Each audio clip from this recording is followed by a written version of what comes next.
Hey everyone, and welcome to Photo Edit Friday. Got a really exciting image of a tree swallow to edit together, and I am just really looking forward to this one.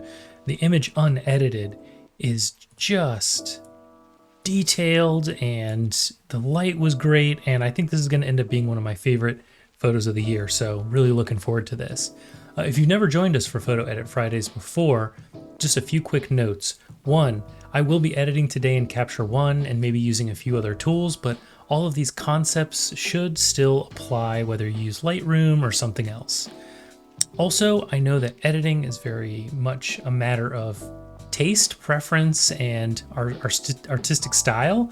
So at the end of this, hopefully you'll learn something about your own artistic style, whether it matches mine or not. So follow me along, we'll learn together, and let's jump into the edit.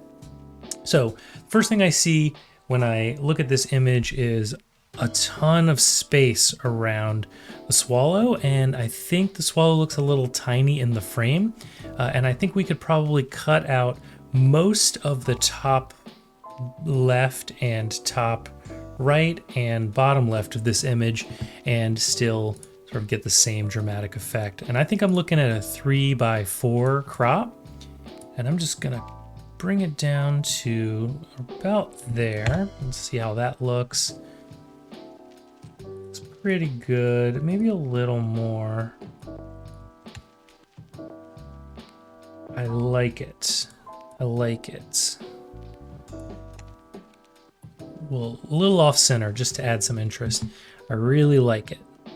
Now, as is, I would be done with this image if this weren't Photo Edit Friday, and I would just export it because it's a beautiful image as is, but I think there's a little bit we can do to it. So, for the sake of the video, let's go ahead and add a filled adjustment layer, and I'm going to add my adjustment that I always add to every single image that I do, as a starting point that brings up the exposure a little bit, brings down the whites and the blacks just a tiny little bit, and adds a tiny little S-curve to the RGB channel on the curves.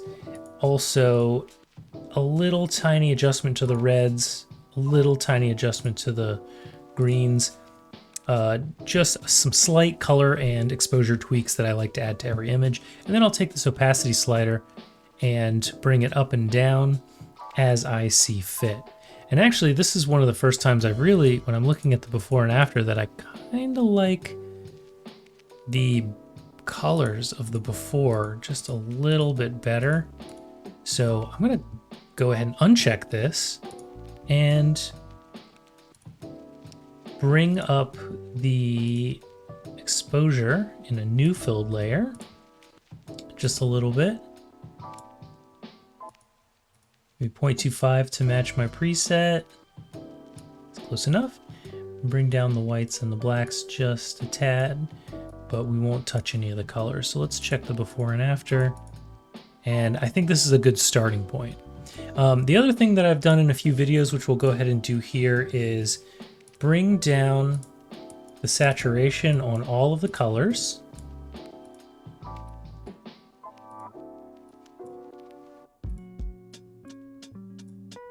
Just to help us to tease out any color casts that might be in the image. Now, the tree swallow is blue, so I'm going to bring the exposure, the saturation of the tree swallow up, and already you can see just a lovely, lovely blue color here. I'm going to oversaturate it, but again, not to the nth degree. I'm not going to go all the way up. That looks crazy. I see so many oversaturated images on social media. It drives me crazy. I prefer just to be subtle. So we'll go with that. And let's see if there's any light blue, some cyan anywhere in the image. Don't really see any, so we'll leave it at that. Now, green was the next dominant color in the image, so I'm gonna start to slowly saturate until I get to a point where I really like how it looks. And I think this is probably enough. And I'm actually gonna bring down the lightness of the green just to help separate the subject from the background a little bit, and I think that looks really good. Now, let's bring up the oranges because some of the foliage back here does have a little orange in it, and you can see also the stalk, this plant that the swallow's standing on is orange, and I'm gonna bring this up a little more than I normally would, maybe up to something like 20 or 21, just because I think it's a very interesting part of the composition and I'd like to help it to pop out a little bit. I'm also gonna bring up the yellows, but not actually too much, because I think they're a little too strong in the before. I like this nice painterly look. Oh, this is looking so good. And is there anything else I really want to add in? I don't see anything. Let's see. I notice a little dust spot here that we'll fix in Photoshop. I think there might have been a little dust on the sensor. And we'll get back to that. Otherwise, I don't really see anything that I'd like to add to the image. So when I get done, sometimes in case I've missed anything, I'll bring the colors that I chose to exclude or de-emphasize up just a little bit so that they're not completely absent from the photo, so we don't have a portion of it that's in grayscale. But I really like how this looks.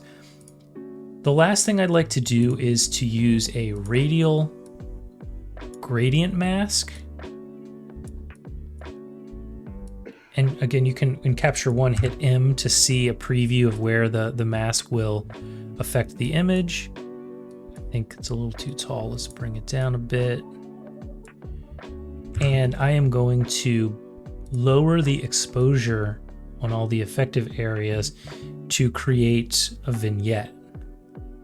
But if you look at the histogram, you notice this is darkening the image significantly. So on the base filled layer, I'm going to increase the exposure just a touch to offset it.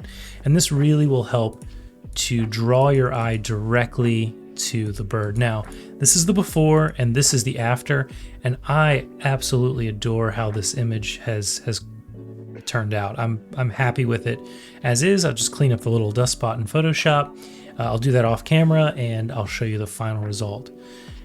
Wow, what a shot. I hope you enjoyed this. I hope you found it to be helpful, and let me know what you think in the comments down below. Otherwise, happy shooting, and I'll see you in the next one. Thanks, everyone.